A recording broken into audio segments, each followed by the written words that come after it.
जैसे हमारे ना इंस्टाग्राम पे कल परसों एक कमेंट आया कि सर हमारा जीवन बर्बाद हो गया ये पिरामिड्स के चक्कर में। तो मैंने बोला इसमें गलती बेचने वाले की तो है पर आपकी भी गलती है। सर हमें पता ही नहीं था, क्योंकि वो हमेशा बोलता था मैं 600 करोड़ वाली फैक्ट्री 2000 करोड़ वाली फैक्ट्री का वास्तु मैं ही करता हूँ। मैं कहा, एक व्यापारी जो है ना उसका उसने वास्तु किया, इसका मतलब ये थोड़ी है व्यापारी वो इसलिए व्यापारी बन गया क्योंकि उसका वास्तु इस व्यक्ति ने किया। राइट। वो 2000 करोड़ का था तब उसने वास्तु वाला बुलाया, या जब वो 200 रुपए का था तब उसने बुलाया।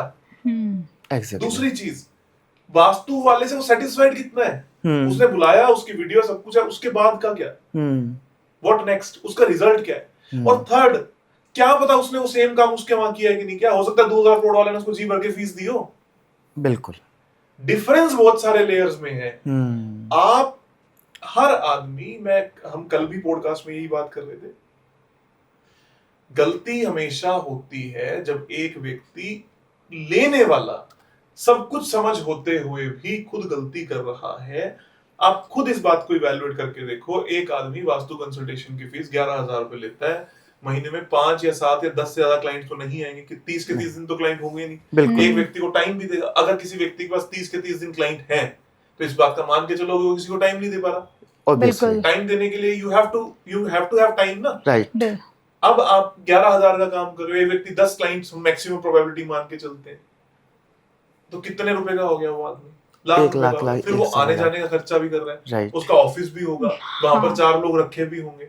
तो जो आदमी खुद महीने के 30-40 हजार रुपए कमा रहा है, या तो उसकी शुरुआत है तो कोई प्रॉब्लम नहीं है, और अगर उसका वो अंत है, वो कह रहा है मेरे को 25 साल हो चुके हैं, इसका मतलब वो किसी काम का नहीं। फर्क इन चीजों में देखो ना आपको खुद। और ठीक है, दूसरा पहलू लेते हैं कि सर हो सकता है वाकई में वो 11,000 रुपए लेता है, उसका रोज का काम हो। मेरे पास 30 के 30 दिन फोन है, 30 के 30 दिन विजिट है, तो मैं 11 लूंगा ही नहीं, मैं उसको 51 कर दूंगा। राइट। जिस दिन मेरे पास 30 के 30 दिन 51 में काम होगा ना, उस दिन मैं उसको 1.25 लाख कर दूंगा। जिस दिन 1.25 लाख का 30 के 30 दिन काम होगा, उस दिन मैं उसको 5 लाख करूंगा। This is human nature. और क्यों मैं टाइम नहीं दे सकता? राइट। मैं महीने में 5 या 10 लोगों को ही टाइम दे सकता हूँ। यहाँ पर वैल्यू उस टाइम की है जो हम दे रहे हैं। सामने वाले को वक्त चाहिए। आप किसी के घर में गए, अगर ये वास्तु कंसल्टेंट्स क्या करेंगे, किसी के घर में जाएंगे, लगाएंगे भी 15 मिनट। हाँ, बिल्कुल। क्लाइंट की प्रॉब्लम नहीं समझेंगे, आउटकम नहीं समझेंगे, दोबारा मीटिंग नहीं करेंगे। मेरे एक बहुत अच्छे क्लाइंट हैं, कल मैं उनके साथ साइट विजिट कर रहा था, तो उन्होंने मेरे को बात बोली, भैया मेरे पास किसी का फोन आया, तो मैंने तो उनको ये बात बोल दी कि पंकज जी हमें तो खूब टाइम देते हैं जी, पर आप लोगों को टाइम नहीं देंगे क्योंकि आज उनके पास टाइम नहीं है। ओके। मैंने सबसे पहले उनको अपने चैट ग्रुप्स दिखाए।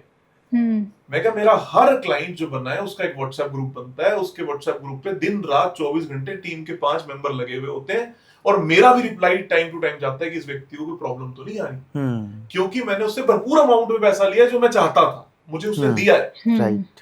अब मैं उसको वक्त दूंगा, उसको दोबारा विजिट करानी पड़ेगी, मैं दोबारा विजिट करूंगा। क्यों करूंगा? क्योंकि मुझे उसको रिजल्ट ला कर देना। बेसिक वास्तु मैंडेटरी है। आप क्या देखोगे? आप डाइटिशियंस के पास जाओ, जो बेचारा डाइटिशियंस कोई पैसे नहीं लेता, वो क्या करेगा, खूब सारी चीजें लिखेगा और उसके आसपास ही ना 50 तरीके की दवाइयां रखी हुई होंगी, वो सारे के सारे बंडल बना के दे देगा। Right right right. पर अगेन वही डाइटिशियंस भी हैं जो बोलते हैं भैया मैं तो लेता ही 5,000 रुपए हूँ, मैं आपको कुछ नहीं लिख के दे रहा, मैं सिर्फ ये बता रहा हूँ कि दाल कल से 100 की जगह 90 ग्राम खानी है, एज पर योर BMI। राइट। तब रिजल्ट्स आते हैं। तो अगेन इस बारे में बहुत बात हो चुकी है कि कौन गलत कौन सही। मैं प्रारब्ध मानता हूँ, जिसको सही व्यक्ति टकरना होगा वो सही व्यक्ति के पास जाकर मिलेगा, सही तरीके के कार्य करेगा। हमारा फर्ज ये बनता है कि हम किसी व्यक्ति को अच्छे रिजल्ट्स कैसे दे सकें, क्या सराउंडिंग का इम्पैक्ट मैं देखूं कि ना देखूं, क्या एस्ट्रो वास्तु में देखूं कि ना देखूं, क्या न्यूमरोलॉजी वास्तु में देखूं कि ना देखूं, मैं किस लेवल की रेमेडीज कराऊं कि इस व्यक्ति को मैं A जगह से B जगह तक लेके जाऊं और B से Z तक लेके जाऊं, 0 से 100 पर लेके जाऊं, 100 से 1000 पे, 1000 से 10,000 पर लेके जाऊं।